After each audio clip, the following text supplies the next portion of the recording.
everyone. How are you all doing? I guess I'm in a minority. I don't work in advertising. So, my name's Mark, not this. Avoid confusion. But I just wanted to ask anybody in the audience, when you were growing up as a teenager, did any of your parents have the chat with you about the birds and the bees?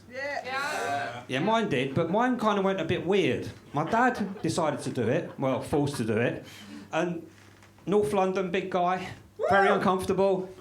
He turned to me and he said, "Son, I've got to tell you this." "What are you talking about?" "You've got to be wary of women's questions." "What?" "And women ask questions, but the questions they ask, they're kind of loaded because they already know the answers. They know the answers they want to hear, and they just want to hear it from you." And you're like what? "Well, they might ask things like, do you still love me? Do I look fat in this? And should we go to my mum's for dinner on Sunday?" "Dad, those questions are easy. Yes, no, and if she's cooking beef Wellington." "But do I have to ask them questions?" No, you don't ask any questions. If there's anything they want you to know, they'll tell you. But the one thing you must remember is you're not under oath. You don't have to tell the truth, the whole truth, and nothing but the truth. Well, I'm not going to lie. You will. You just don't know it. So I entered a relationship, and I'm still in that relationship today, 26 years later. Well, it's gone... Thank you. Don't know why people clap, it's just tolerance. But, as part of that relationship, I got asked lots of questions.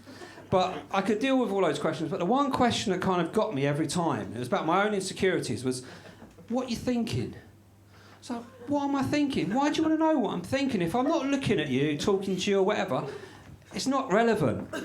And it just fills me with dread because it makes me feel like I have to make shit up. A man's brain is very zen, it's very empty. It's like currently a politician's promise. There's fuck all there.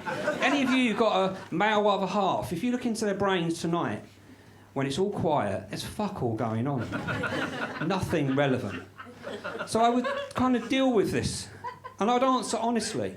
So one time she's gone, "What are you thinking?" So first answer was, "Does a dog lick humans because they're made of bones?" And she kind of just rolled her eyes at that one.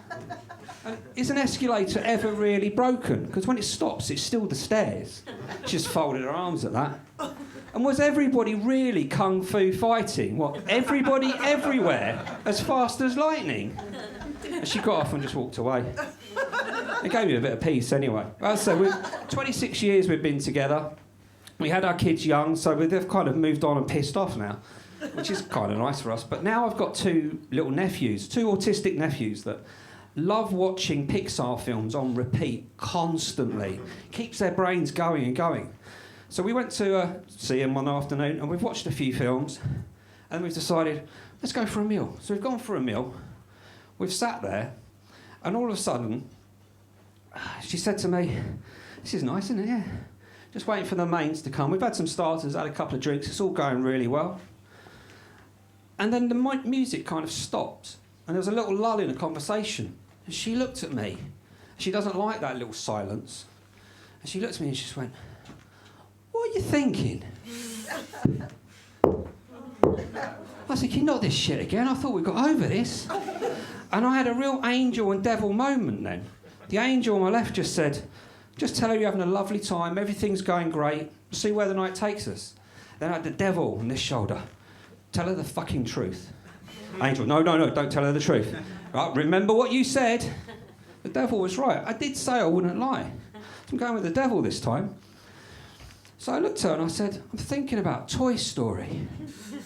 She went, "Toy Story?" I said, we spent the whole afternoon watching Toy Story 3.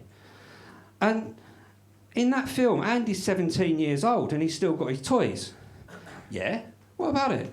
"Well, does it not occur to you that at some point in those years leading up to that, you're going to have Buzz and Woody sat there on the floor, motionless, watching as Andy's into his teenage years, masturbating furiously every single day. And then you've got Bo Peep moving behind Mr. Potato Head, and one of the other characters I can't remember, in the hope that she doesn't become tonight's cum rag." Sorry. And the wife looked at me. You can imagine the eyes were just disgust. Did you have to say that?